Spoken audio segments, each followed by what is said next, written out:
And you're on. Ladies and gentlemen of America, Ryan Bundy joins you on your lunch break today, live from his maximum security cell, because we have left him there.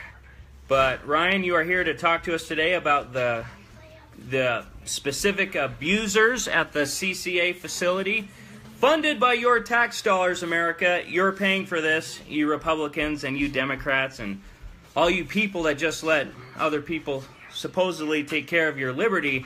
This is where it all ends up eventually. But you wanted to talk today, Ryan, about the 13th Amendment and everything that's going on with the strip searches that you and Ammon are being subjected to. And they're playing mind games with your brother. They're telling him that you've given up and you've surrendered, and these guys are the terrorists here. Well, before I go into that, I have a story I want to tell, and it will lead right into that discussion that we just announced. So okay. If you guys will bear with me for a moment, I'll go through this. Now, I'd like to tell you that this story is true. It's not a fabrication. I participated in it. This is me that's telling this story to you now.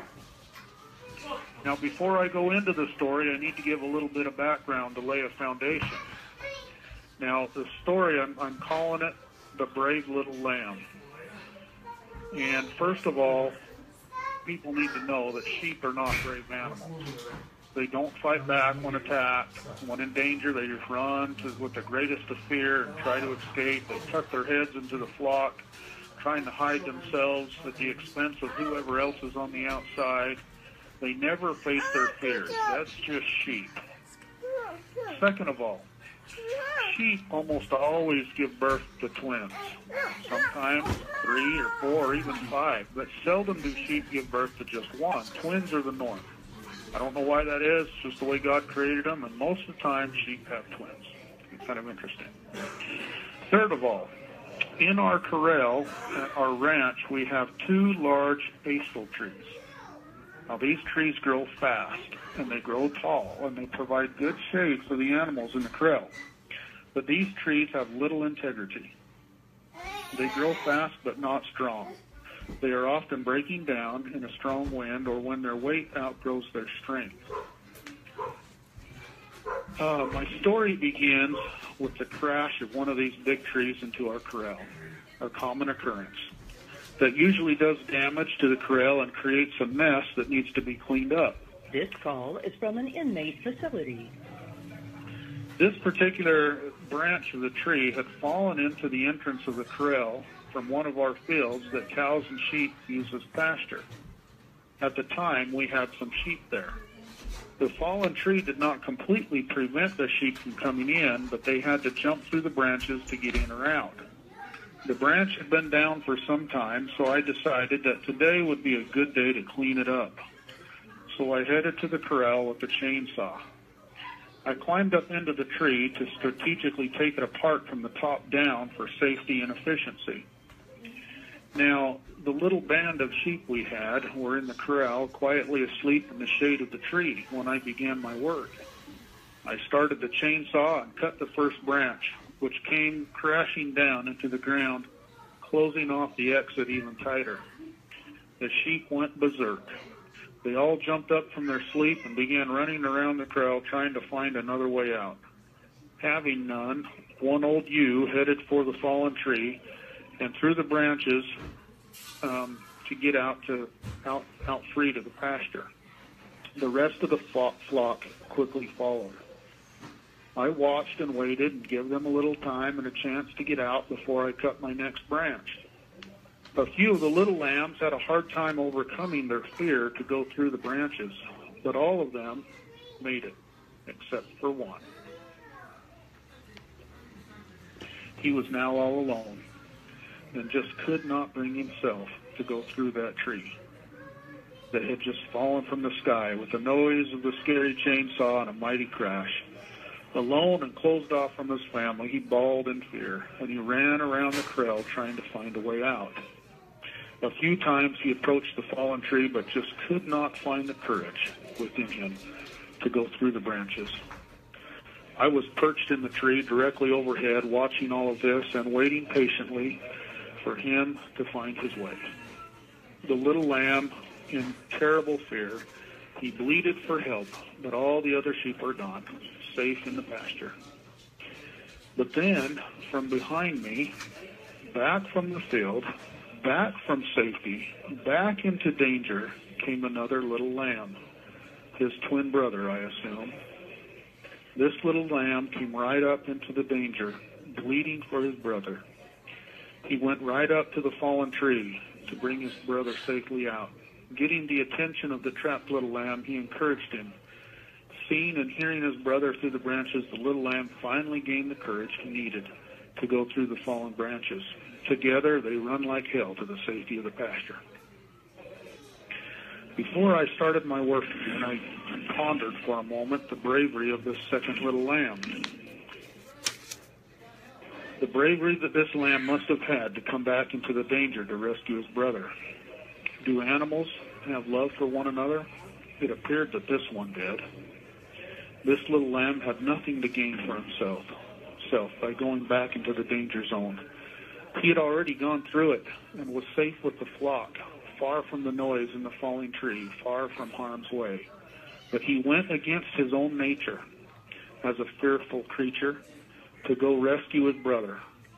He knew that he could not conquer the tree nor the chainsaw. He surely did not understand This call is from an inmate facility. For what was really happening, but still he came. And by coming, he was able to give his brother the courage he needed to make it through the danger so that he could be safe too. That story, that took place in 1990.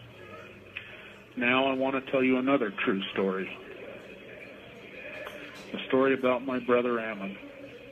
This story began in the fall of 2015 and is still going on today. This is a story of a very successful man. Everything he touched seemed to turn to gold. Ammon had built a very successful business. He had numerous employees. He married a lovely wife and had 6 beautiful children. He owned more than one home worth hundreds of thousands of dollars. He owned an apple orchard, growing a special variety of apples. He was happy, safe, and successful, prominent, productive, and prosperous. He had gone through the travails of life to acquire this place, and he was safe in his pasture, so to speak.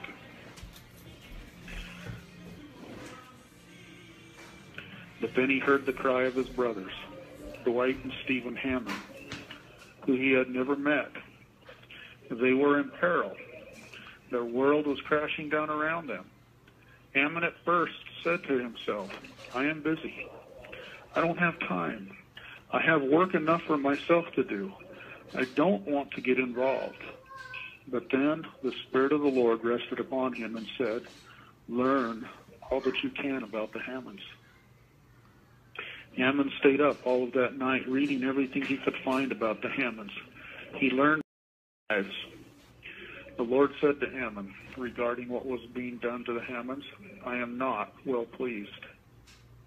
So Ammon went against human nature to preserve just himself, and he went into the danger zone to help his brothers. The problem with this story is that the ones who are causing the world to crash do not care about life or liberty of the Hammonds nor Ammon. They are not waiting for them to get to safety. Instead, they design to trap and to destroy all lambs. Neither Ammon nor the Hammonds have made it to safety yet. I do not know what the Hammonds are going through. But Ammon, they are giving hell. These beasts do not like a rescuer. They despise them the most. Ammon is being treated with a horde of inhumanities. The latest is a complete disregard for his religious beliefs, to be morally clean and modest. They forcefully strip him naked and throw him in a cell without clothing, sexually assaulting him by pornographically filming the stripping and saying they want to watch him shower naked. They are violating many of his rights, more than just this.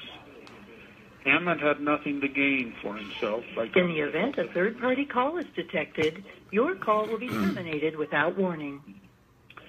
Ammon had nothing to gain for himself by coming to help the Hammonds. Nothing. But still he came. Still he came. The same can be said for the many who came to the Bundys to help the Bundys and to protect the people in 2014. These men also are heroes. These men are deserving of medals of honor. Medals of honor, not prosecution for fabricated crimes they did not commit. Theirs also is a story of love and bravery in the face of great danger. It is time This for the call rest. is from an inmate facility. It is time for the rest of the flock to muster the courage to stand up for what is right, to go against the nature of self-preservation, to save not only their brothers, but ultimately themselves and their freedom. There comes a time when men must, for righteousness' sake, make their choices based upon correct principles rather than upon self-preservation or for their paycheck. Who's on the Lord's side who, I ask. Now is the time to show. We ask it fearlessly, who's on the Lord's side who. Choose the right, let the consequence follow. Battle for freedom in spirit and might. And with stout hearts, look ye forth till tomorrow. For God will In the event a protect you. third-party call is detected, your call will be terminated without warning. God will protect you in doing what's right. So that's my story.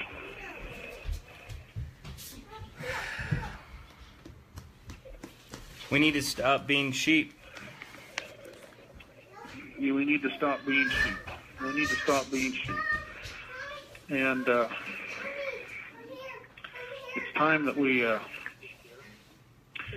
gather that courage that we need to stand up. I don't know what animal we want to refer or, liken ourselves unto, but not sheep. Nope. Not sheep. We hear a lot of talk about sheep dogs out there, but I don't see very many. I see a lot of guys. The sheep dogs are locked up in prison. That's a fact.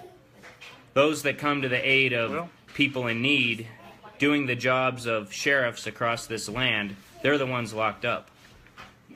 So those of us that aren't locked up, we have a task to do.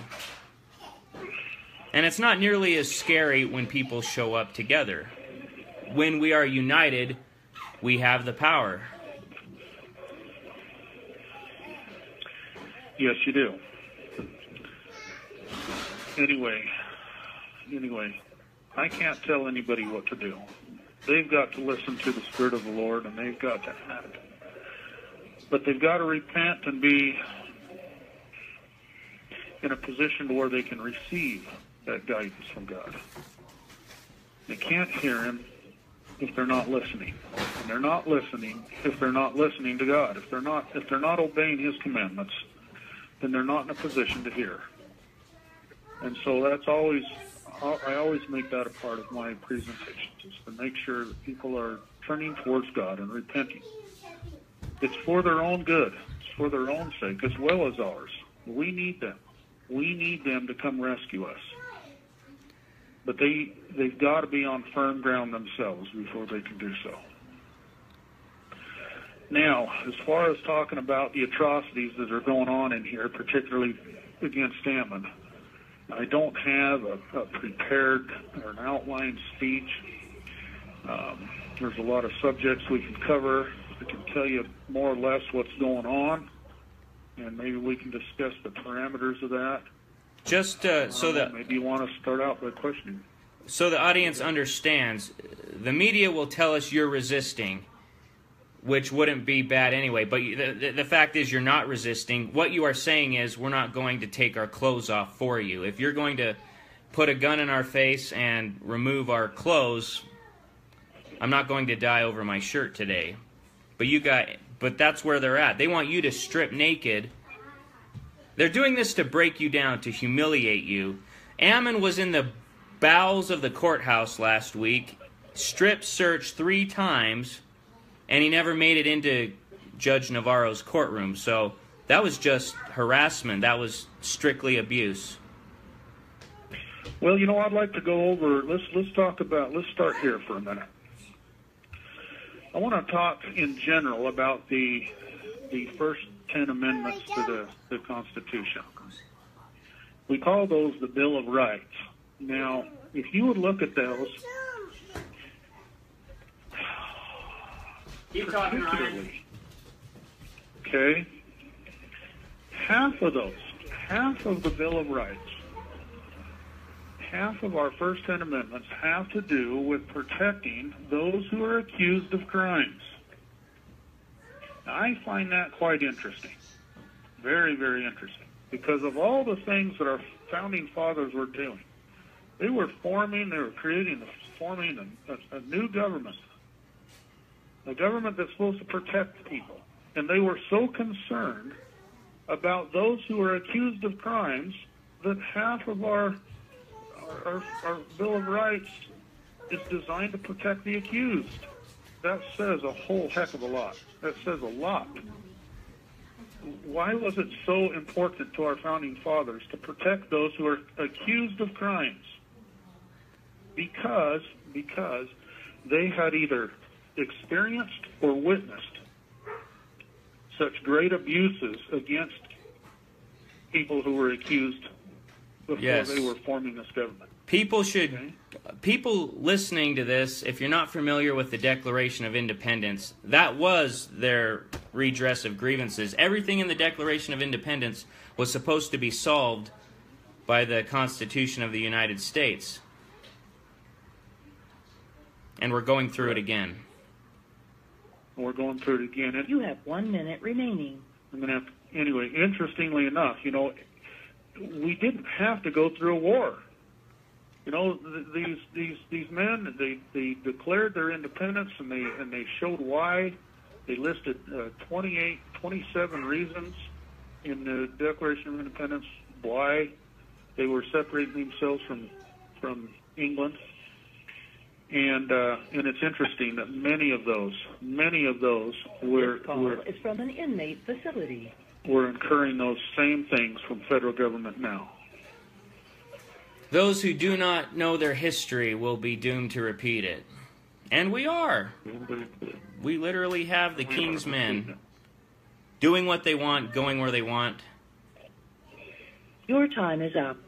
Ryan Bundy will be calling back. Stick with us here. Thanks for joining us. Share the message. Try to get a hold of your county sheriff. See if he'll tune in right now, because we need the man that's supposed to protect our property rights, the chief law executive in the county, to do his job. Local police doesn't work for the federal government. They're supposed to protect the people that vote for them, fund their pensions, and pay them to do a certain work. Protecting life, liberty, and property. That is the only legitimate role of government. Anything more than that is going to lead to problems and slavery and poverty and ridiculous people. Freedom's not that complicated. Nowadays you need a license for everything, you need permission for everything, and there's somebody with a gun to make sure you comply. That's not very nice. Ryan Bundy, welcome back. This is an Amtel operator with a prepaid collect call from Ryan Bundy. Tax dollars at work. To accept this prepaid collect call, press 1. To decline this call, press 2. All phone calls are subject to monitoring and recording. You have $92.65. Thank you for using Amtel. Ryan Bundy, welcome back.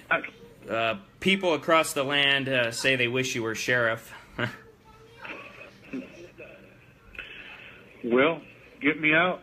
Absolutely. In a position, I will serve well. Absolutely. Okay, so back to these amendments. It's so important that our founding fathers protect those who are accused, because they saw how the accused are abused and treated. The Great Britain, the king, they abused the accused. They treated them as though they were not not men, as though they had no rights. And so our founding fathers specifically said, the accused shall enjoy the right to this and shall enjoy the right to that. And no person, held to answer for crimes shall be, thus and thus and thus. Twice put in jeopardy. Yeah, there's many things in here. There's many things in here. The Fourth Amendment, it says the right of the people. Now, that doesn't specify that it's the accused only, but it definitely includes the accused. Shall be secure in their persons, houses, papers, and effects against unreasonable searches and seizures, and this shall not be violated. No warrant shall be issued, but upon probable cause, supported by oath or affirmation, and particularly describing the place to be searched and the persons or things to be seized. And yet, Congress has gone about and made, Ammon has the number down exactly. He told me, I don't remember it. I think it's like 638 exceptions. 638 exceptions to the Fourth Amendment. The Fourth Amendment is, 3/4 of an inch thick on a little pocket-held book, and yet they make 38 exceptions to that. It's amazing. And those are supposed to trump the supreme law of the land, Article 6. Yeah. Well, it's interesting how almost every law has an exception. Okay, simply the commandment to keep the Sabbath day holy has an exception. We call that the ox in the mire. If your ox fell in a hole in a mud pit, are you going to leave him there to die just simply because it's the Sabbath? No, you're going to pull him out. But the exception is the exception. It's not the rule. The problem is that oftentimes when there is an exception, then everybody wants to rely on the exception, and then it becomes the rule, and the rule is forgotten. And that's what's happening to our Constitution, not just this Fourth Amendment, but to all of them. We're making all these exceptions. The Sixth Amendment, it says in all criminal prosecutions, the accused shall enjoy the right to a speedy and public trial by an impartial jury. It says enjoy the right to a speedy trial. And who does it say that belongs to? It says that belongs to the accused. It doesn't belong to the general population at that point. Not until you're accused do you enjoy the right. It doesn't belong to Congress. They can't interpret it. It doesn't belong to the court. The court can't tell you how it's going to work. It doesn't belong to the prosecution. It belongs to the accused. But I don't want to go down that road so much. I want to stick closer to the Fourth Amendment and the violations that are being placed upon Ammon particularly. Let's get into it. Who's this Captain Genie guy? Okay. Well, let me go a little bit further here. Okay. The other right that's being completely ignored is that we are supposed to be innocent until proven guilty. Innocent. That's the American standard. That's the standard by which all of this is put together, is that a man is not guilty until he is proven beyond a reasonable doubt that he has committed a crime. And until such time, he is to be considered innocent. Now, the question I have here is, where in the world is that? I don't see it happening to us. They treat us exactly the same they do as every guilty person in here. There is no innocence until proven guilty. They claim there is. They say it with their words, but they do not. Who is an innocent man, who is a productive man, who is a successful man, who is an honorable man, who has a wife and children, who has a business, has a home. He's an unconvicted man. Unconvicted. And yet they treat him with such degradation. It's embarrassing to this nation. embarrassing to this country that they would treat a man like that. I don't believe they should treat the guilty men in such bad way. But under the 13th Amendment, we did mention it here. And by the way, I want to bring this up. Anyone in America who believes that slavery is not legal in America, you are strongly in the wrong. Slavery is alive and well in America, and it's legal. This call is from an inmate facility. And the 13th Amendment says so. I'm going to read it. It says, neither slavery nor involuntary servitude shall exist within the United States or any place subject to their jurisdiction, except as a punishment for crime whereof the party shall have been duly convicted. Okay, there's the exception again. So when is slavery and involuntary servitude legal? It's after a person has been duly convicted of a crime. Duly convicted. And then they make slaves out of these men. And they make slaves out of people for crimes that aren't really crimes. Anything can be illegal. Yes. Eating bologna on Wednesday can be a crime. Right. Illegal, I should say. Well, a crime's not. No victim. It can't be a crime. It can be illegal. Right, yes. Lots of things are illegal. But that doesn't make it unlawful. No. There's a difference between lawful and legal. No victim. I'm not going to go down that road either. No victim, no crime. And the ox would thank you for pulling him out of the muck. Yes. Okay. So there is a difference between lawful and legal. Now, again, back to Ammon. He is an innocent man. He retains all of his rights. They have detained him because they claim that he is a danger to society and that he's a flight risk. And so they employ a private facility, and it doesn't matter whether it was a jail run by a government or whether it's this private CCA, Core Civic. It doesn't matter. Either way, they've imprisoned him because of their false claims, unsubstantiated by fact. But they claim that he's a danger to society. And with that, this facility has one obligation, and one obligation only. And that's to ensure that he's at trial at the proper time and place. Because why? Because they think he's a flight risk. And so they place him in jail so that they make sure that he'll be there. That's their only objective. That's their only legal objective. But they've taken it upon themselves to believe that it's their objective to subject him to all their wills and their wishes. And they want to strip search him. Now, Ammon has stood his ground, and let me talk about these strip searches a little bit. And it's going to be a little bit graphic, so those with tender ears might want to cover them. But they force us to strip completely naked in front of other men. And their policy even allows for it to be the opposite sex. They want us to shake our testicles in front of them and bend over and spread our cheeks and expose our anus so that they can peer up into it.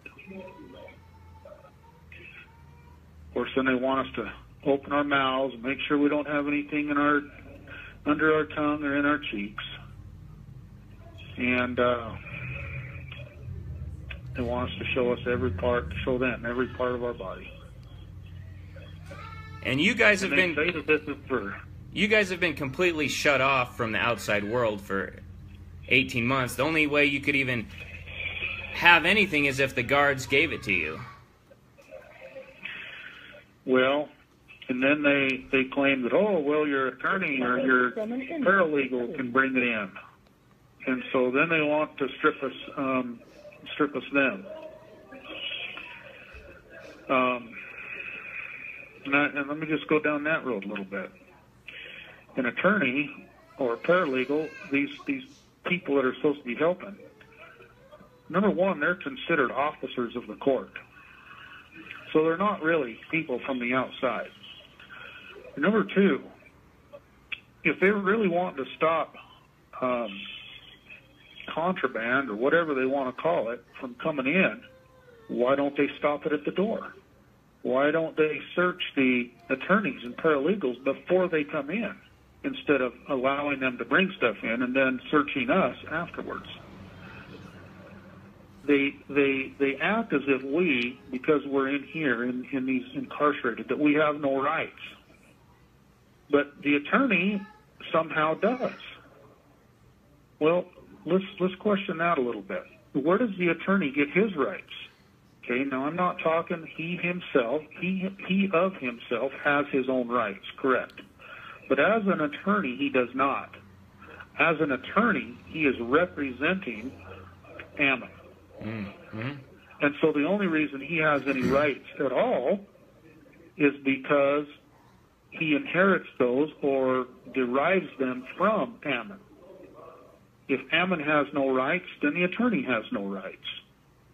So if he's coming in here to visit Ammon, and he has a right to come and visit him because he's representing him, then his rights in that capacity derive from Ammon. But somehow or another, the jail, and I know it's not just this one, it's all across the country. Oh no, that doesn't count. That doesn't mean anything. Ammon's a prisoner. He has no rights. We'll strip him naked, and if he says no, we'll beat him. We'll go in there with 6-8 men to force him, and they will literally rip the clothes off his back, take him off with a pair of scissors to strip him down. Sickos, 100% and sickos. And they claim it's for safety. Oh, it's for the safety of the facility. It's for the safety of the staff and the other inmates. We will negate your personal and individual rights for the security of the whole. Do you know what that is? That is communism. That is communism. And people need to think about this for a second. These rights that each one of us have are individual rights. The community does not have rights. Individuals have rights. God created man, and he gave each one of them individually rights. Now, if the rights of the individual are protected and secured, then automatically the rights of the whole are protected and secured. But when you go about trying to protect and secure the rights of the community, then the individual rights are left behind and they are forgotten, and individuals' rights matter not. Individuals can be destroyed, and it doesn't matter because the group is safe. And too long in America we have been preaching, we got to do this for the good of the community. We got to do this for the good of the country. We got to do this for the good of this. The greater good. BS. There is no greater good than to protect the right of the individual. There is no greater good than to protect the right of the individual. And when each individual's rights are protected, then the rights of the community are protected automatically, without thought. Communism is the effort to try to protect the rights of the community, and they forget the individual. Well, that's a lie, but yeah, that's what they say. That's the lie they use. And that's what they tell us. That's the lie that they use. Yes.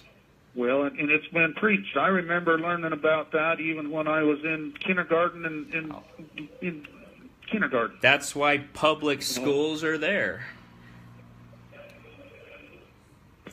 That thinking has led to the deaths of 100 million people over the last century. Well, and here's the other thought to think. Safety. We hear safety first. So let's be safety. Public safety. Department of Public Safety, or safety this or safety that. We lose more freedoms in the name of safety than any other thing. Mm-hmm. We got to make our community safe. We got to do this for safety. It's the safe thing to do. Well, it's an easy more freedoms. Yes. Go ahead. It's an easy argument to. You don't like safety. You don't like safe kids. You don't like safe neighbors. And if we don't recognize the lie when we hear it, we're contributing to the problem. Well, what did Benjamin Franklin say concerning security? Yes. He said, those who sacrifice liberty for security deserve and receive neither. Now, I don't know if I quote that exactly. I need to find that and learn it exactly. Close enough. That's yes. Close enough. Yes. It's absolutely true. Those who sacrifice liberty for security receive neither. Because once your liberty is gone, then your security is also gone. And yet, so that's exactly what they're trying to do here in this jail with this strip search. Oh, it's for your safety and for ours, they say.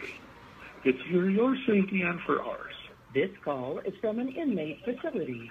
And they try to convince us that we need to strip naked and do their little porno dance in front of them so that we can all be happy and safe.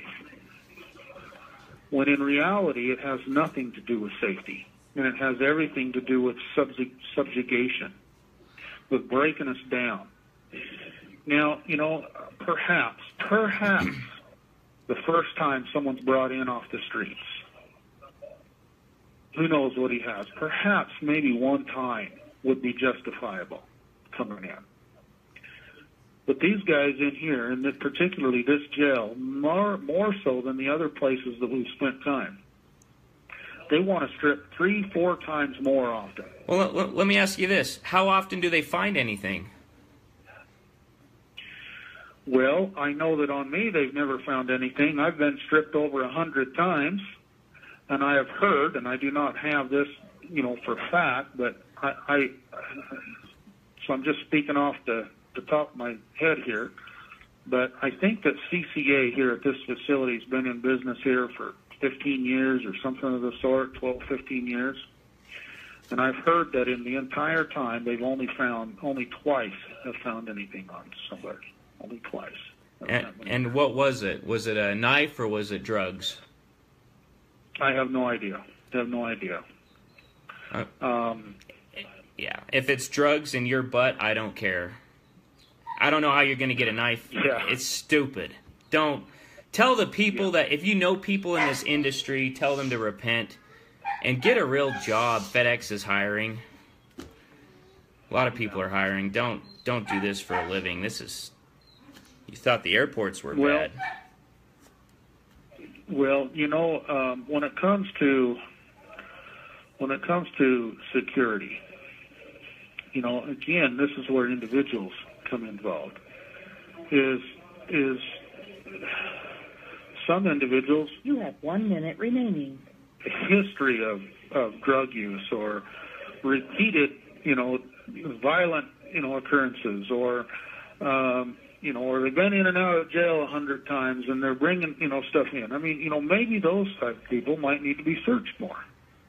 But consider who Ammon is. Again, a family man, a businessman. He doesn't have a criminal history. Of course, these guys want to apply communism again and say, oh, well, we got to treat everybody the same. It doesn't matter who you are. We're treating you the same. In other words, it doesn't matter whether you're innocent, you're guilty, or anything at all. This is communism, and this is how communism works. These guys know very well what they're doing to you, sir. They know very well what they're doing. I suppose Ryan will call back to finish up the next segment. What are your thoughts? Leave some comments here. I think if you have drugs in your anus, that's your business, and... Not my problem. Not my problem. And I don't know how you'd get a switchblade up there anyway. And prisons are an abomination. It is another form of slavery. Either the taxpayer pays for it.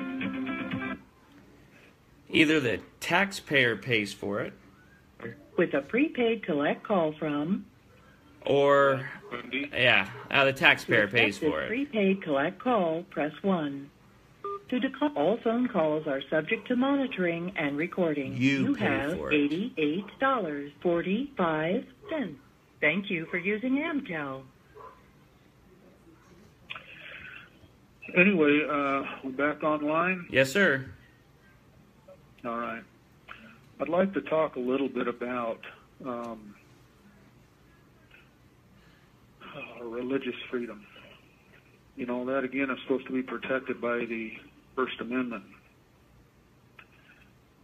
And we all know that fairly well, but it says Congress shall make no law respecting the establishment of religion or the prohibiting the free exercise thereof. Establishing religion or prohibiting the free exercise thereof. Now, Ammon and I, we belong to the Church of Jesus Christ of Latter-day Saints. And in that church, we teach a high moral standard. We have what we call the law of chastity. The law of chastity is that you shall have no sexual relation with anyone except your husband or your wife to whom you are legally and lawfully wed. And that includes a high moral code of dress, not to be exposing yourself, and that nakedness should only be uncovered by your spouse and no one else. And we make certain covenants to the Lord in the Holy Temple, including that and other things. And we are clothed in a holy garment that is supposed to remind us of our covenants, remind us of our obligations to our Father in heaven and to our spouses. Same kind of the same kind of garments that Moses gave to Aaron. That's right. And this is a sacred thing. This is a sacred thing. And we promise to wear that garment throughout our lives, always. Now, we do have these garments here with us.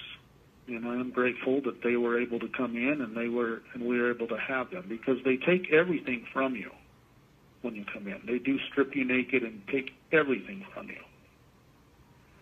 And so I do feel blessed that we have our temple garments with us. But now to these strip searches, they want to oftentimes remove them and view us. And we endured it for quite some time. We endured it to the point that it become over the top, become too much. Again, as I mentioned, up there in Oregon, we were there for 9 months. They did strip searches there occasionally, but not very often. Not very often. We went through 8 weeks of trial, every day to the courthouse and back, never strip searched. Never strip searched. I think one time out of 8 weeks. We had numerous visits with our attorneys, and yes, sometimes we were strip searched and sometimes not. This call is from an inmate facility. We moved about the facility, and we were not strip searched very often. We were strip searched some, but not very often. But you get down here to Nevada Southern Detention Center of Core Civic, and they strip at least 4 times more often. Now, I've been strip searched more than 100 times. But down here, if we went by NSDC's policy, if we went to trial, and it's anticipated that our trial is going to last, probably 12 weeks, and if we had a few attorney visits in the midst of the trial, if we were strip searched according to NSDC's policy, I'd be strip searched 255 times during trial. 255 times. I might as well just run around naked and not put my clothes on at all. Yeah. Okay? And that is not appropriate. It's not necessary. It's not necessary for the security of the facility. It's not necessary for the security of the court. It's not necessary for my security.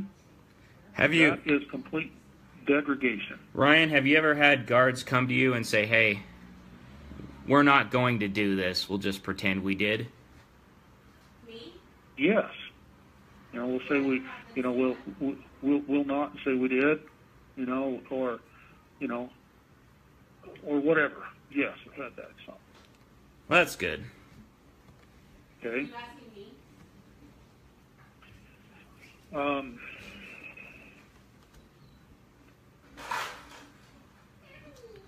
But with the over-excessive strip searching that this facility does, it became too much. And finally we said no more. Now, both Ammon and I made that decision in late January. And since late January till now, except for the times we've been forced to be stripped, we haven't voluntarily stripped. Now, this has put a damper on our visits with legal counsel, with attorneys, paralegals, etc., which we have a right to do. So basically what they're trying to do is make us choose between rights.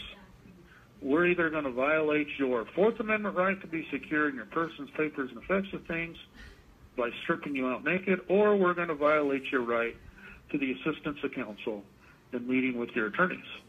Or we're going to violate your right to be present at court and trial, which is what they did to Ammon the other day, which is quite ironic because by doing so, they completely missed their whole objective. Remember what their objective is to ensure that he's at trial or at the court at the proper time and place? Yep. And yet he's been in jail here for 19 months, and then they fail at their objective because of a sideline issue. Yep. Yeah, he was in the courthouse. He just wasn't in Queen Navarro's. No, he wasn't in the courthouse. No, he wasn't in the courthouse. He never left the jail here in Pahrump. Oh, I was not aware of that. So he got stripped 3 times, and then he got left in Nye County. Correct. Another day at the Nevada Southern, I suppose. Yep. See, now Nevada Southern, they continue. They want to blame it on everybody else. It's a ping pong game going on over here. They'll say, "Oh, well, we have to. We have a contract with the marshals, and the marshals dictate, what we do." And so the marshals are the ones that are requiring all these strip searches. Of course, at the courthouse, the marshals run the courthouse, you see. So at the courthouse, I had a conversation with Doyle Decker, who is the chief or the head marshal there. And he said, "No, that's not our policy." He goes, "We don't require all those strip searches." He's like, NSDC has proposed a policy to us, and we've approved their policy, but from an inmate facility. We don't mandate that those things be on the policy. So he has approved the policy, but he's not necessarily mandating policy. In other words, NSDC could change their policy and still have their policy approved. Okay? But then the other thing the jail does, and not just with this, but with other things that we need, they say, "Oh, well, you got to get a court, get a court order from the judge." But then we'll go through the effort to go get a court order from the judge on this thing or that. And the judge is like, "Oh, I can't tell the jail how to run." And so they ping-pong it back and forth, and we don't have what we need. Nope. But they'll do the same thing with the marshals. "Oh, it's the marshals' fault," or the marshals tell us that we have to do it because of the marshals. And then the marshals say, "No, it's not us, it's them." Mm-hmm. Ping-pong, back and forth, back and forth. In the meantime, our rights are being violated. In the meantime, it takes weeks and weeks to get through any one of these stupid little things. And in the end, we don't get through it anyway. And they just continually go on violating men's rights, treating innocent men as though they are guilty, depriving them of what is necessary to be able to effectively defend themselves. But it is profitable. You were talking about the 13th Amendment, and slavery, like you said, did have an exception. When people go to jail, they're either, in the olden times, they did a lot more work. They still do work today. There's a whole list of industries out there that profit from subsidized inmate labor. The taxpayer pays. Guys like you pay by, you guys suffer the pain. Taxpayers pay for it. You guys suffer the pain. But it's a business. Well, whether or not we are laboring, whether or not we are producing anything, we are still slaves. We are slaves because this is involuntary servitude. Am I able to serve my family? Am I able to earn a living for them right now? No. And yet these guys, by having me in their facility, are making money. That's how they make money, by having us here, by contract. They are being paid by the federal government to house us here for a profit. Therefore, whether or not I do labor for them, I am their slave. Yes. Because I'm not able to serve myself and to serve my family. It is involuntary servitude. I'm serving them. You're feeding their family. Absolutely. And you know what? They readily admit it. You know, we ask, we'll have a conversation with this guard or that concerning these matters, and they're like, well, I've got to feed my family. Yeah, well, who do you think's feeding mine? Mine are living off of the good graces and the donations of you people out there, which I'm very thankful for. Tell them next time I fed you first, I raised beef. I used to raise beef. Again?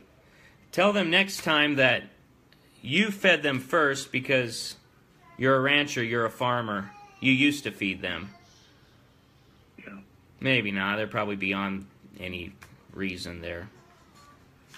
Well, again, as you noticed at the end of my story, I said, we have got to start basing our decisions on correct principles rather than upon their paycheck.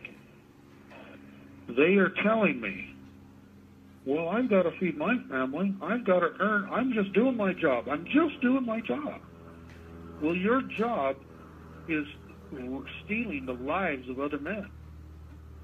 And your job is taking from them to provide for yourself. They're sold out. The devil has bought their souls. They're sold out for a weekly paycheck. But they can still repent if they want to. They can, but repentance don't come until they repent. It doesn't come automatically. Nope. You've got to change. You've got to ask forgiveness. You've got to try to undo the damage you've done. Repentance doesn't happen automatically. Is there anything else you would like to cover today, Ryan? Well, again, I don't know what to specifically ask people. I can't tell you what to do. All I'm telling you and asking of you is you've got to do something. You can't just run to the pasture and consider yourself safe. You've got to be like that brave little lamb. You've got to come back. It's not just us. It's not just me. Yeah, I want to be rescued. I want to come out of this. But it's not just me. There are thousands in my position. And you yourselves are in that position and don't even realize it. Yep. You are all slaves out there. Yep. Slave. If you've got a driver's license, you're a slave. If you're buying a license for this or a permit for that, and you have to ask for every little thing you do, then you're not free. Nope. Freedom is the ability to do what you want to do of your own free will and choice. Now, granted, we cannot violate the laws of God, and we must honor other men's rights by by loving our neighbors as ourselves and doing unto others as we'd have others do unto us. And in the most basic terms, do no harm. We cannot violate God's law. But if we subject ourselves to all of these artificial laws, not natural laws, not common laws, but these man-made, artificial, fabricated junk laws, then you're not free. You are a slave. So Nope. Wake up, America. Wake up.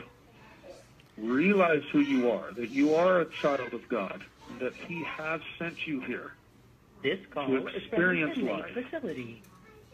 as a free man. And that freedom is most important. I can't tell you what to do. You're going to have to rely upon the Spirit of the Lord. But you better wake up. Awake to our awful situation. And I tell people, we're not locked up, but we will be eventually. What we allow happen to you guys will eventually be normal. It's history. It's normal. What we allow... It's becoming quite normal now. It's becoming quite normal now. Just like this strip search. You know, they say, oh, well, it's just routine policy. We just strip search everybody, you know, whenever we want, whenever we say. And if you don't do what we say, then, you know, then we're going to beat you, and we're going to forcefully strip you, and we're going to throw you in a cell naked without any clothes or blankets and leave you there for a day and let you be really, you know, anyway. Yep. Here's the thing. This is communism again. But the only solution to everything is apply more force. You don't do what we want, apply more force. You don't abide by our policy, we'll apply more force. That's their solution to everything. Ryan, we're going to... Thank you. We're going to have to do this again soon. Okay. We'll figure it out. We all have something we need to do. We will figure it out. Well, I want to end with, again, saying thank you to everybody for the support you have been giving and for taking care of my wife and family on the outside. I am so grateful for all the help you've done. But this is not over. We've got to get our freedom back. So thank you. This call is from an inmate facility. All right. Join us next time, America. The shirts that said, I am Eric Parker, I am Ryan Bundy, it's true. What we allow happen to our neighbor will eventually be our fate. You only have to study a little bit of history to see that. Speaking about the collective, eventually it's your turn. So join us next time on the Ammon Bundy Facebook page. Why don't you reach out to the talk radio guys out there? Glenn Beck, Michael Savage, Chad Benson, Joe Pags, any of these guys. Some of them had Ammon and Lavoie on while they were up at the refuge, and then as soon as Lavoie got murdered, they dropped the story and never heard of him. Hold them accountable. You be the news. You make them cover the truth. Anything else is doing a disservice. See you next time. Provide good shade for the animals in the corral. But these trees have little integrity. They grow fast but not strong. They are often breaking down in a strong wind or when their weight outgrows their strength. My story begins with the crash of one of these big trees into our corral, a common occurrence that usually does damage to the corral and creates a mess that needs to be cleaned up. This call is from an inmate facility. This particular branch of the tree had fallen into the entrance of the corral from one of our fields that cows and sheep use as pasture. At the time, we had some sheep there. The fallen tree did not completely prevent the sheep from coming in, but they had to jump through the branches to get in or out. The branch had been down for some time, so I decided that today would be a good day to clean it up. So I headed to the corral with the chainsaw. I climbed up into the tree to strategically take it apart from the top down for safety and efficiency. Now, the little band of sheep we had were in the corral, quietly asleep in the shade of the tree when I began my work. I started the chainsaw and all of this and waiting patiently for him to find his way. The little lamb, in terrible fear, he bleated for help, but all the other sheep are gone, safe in the pasture. But then, from behind me, back from the field, back from safety, back into danger, came another little lamb, his twin brother, I assume. This little lamb came right up into the danger, bleeding for his brother. He went right up to the fallen tree to bring his brother safely out. Getting the attention of the trapped little lamb, he encouraged him. Seeing and hearing his brother through the branches, the little lamb finally gained the courage he needed to go through the fallen branches. Together, they run like hell to the safety of the pasture. Before I started my work, and I pondered for a moment the bravery of this second little lamb. The bravery that this lamb must have had to come back into the danger to rescue his brother. Do animals have love for one another? It appeared that this one did. This little lamb had nothing to gain for himself by going back into the danger zone. He had cut the first branch, which came crashing down into the ground, closing off the exit even tighter. The sheep went berserk. They all jumped up from their sleep and began running around the corral trying to find another way out. Having none, one old ewe headed for the fallen tree and through the branches to get out free to the pasture. The rest of the flock quickly followed. I watched and waited and gave them a little time and a chance to get out before I cut my next branch. A few of the little lambs had a hard time overcoming their fear to go through the branches, but all of them made it, except for one. He was now all alone and just could not bring himself to go through that tree that had just fallen from the sky with the noise of the scary chainsaw and a mighty crash. Alone and closed off from his family, he bawled in fear, and he ran around the corral trying to find a way out. A few times he approached the fallen tree, but just could not find the courage within him to go through the branches. I was perched in the tree directly overhead, watching. And you're on. Ladies and gentlemen of America, Ryan Bundy joins you on your lunch break today, live from his maximum security cell, because we have left him there. But Ryan, you are here to talk to us today about the specific abusers at the CCA facility, funded by your tax dollars, America. You're paying for this, you Republicans and you Democrats and all you people that just let other people supposedly take care of your liberty. This is where it all ends up eventually.